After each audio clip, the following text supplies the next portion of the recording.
Hey everyone, my name is Brittany Spinach. I always say it's like spinach without the P, except for it's not spelled like that. It just sounds like that. You get the drift. Miss Spinach to you. I have about 5 tips that I want to share with you that I learned within my first year of teaching that really shaped who I became as an educator and even who I am today. So whether you are a teacher or not, I feel like you can relate these tips back to your own life. And with that said, let's get into the tips. Okay, this is my moo-moo case, so ignore that. Moo. Okay, tip number 1 is to breathe and be yourself. Let's breathe together. In through the nose, out through the mouth. Breathe, because you are done. That means if you are listening to this, you are getting ready to go into the classroom. That means you passed all your tests. Hopefully you graduated. Hopefully you've gotten this far. Do yourself a favor, breathe and pat yourself on the back. And while you're at it, think about who you're patting on the back and be yourself, embrace yourself. I think the one thing I always used to ask myself was, oh my gosh, how do I talk on the first day of school? Do I need to sound strict and mean and scary? The truth is, I was teaching high schoolers, and if I was pretending to be anyone else other than myself, those kids would know that I was faking it. Let your true personality shine through and everything else will just fall into place after that. Tip number 2 is to plan and stay organized. I cannot stress this enough. I feel like when you are going into your first week of teaching, you are already so nervous to begin with.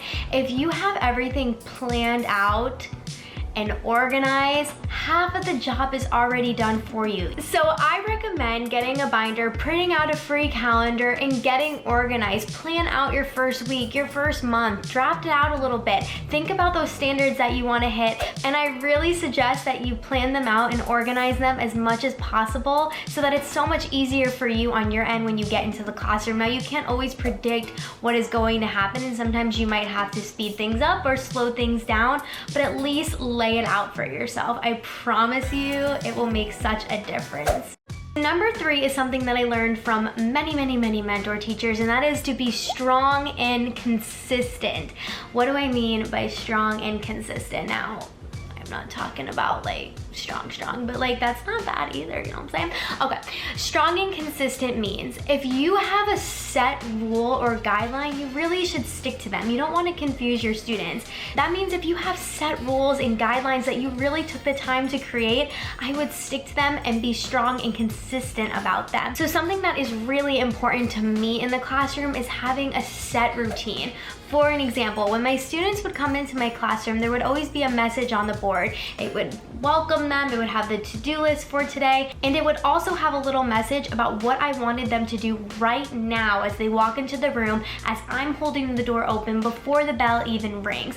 So that could be anything from grabbing their composition notebooks and sitting down afterwards. That's being strong and consistent and sticking with it. You don't want to change your mind and change the routines too much so that you have that classroom management in place. Tip number 4 is communicate and collaborate. I'm like dancing right now. Going through your first year of teaching can be super overwhelming. So communicate and collaborate with those around you. I love when my students collaborate, but I also know that I, as an educator, need to collaborate with others. It's so important to do so. You can learn so much from other people, whether they've been teaching for 2 years or 20 years. I think everyone comes with different experiences and ideas. Collaborate with a class that is in another state and become pen pals.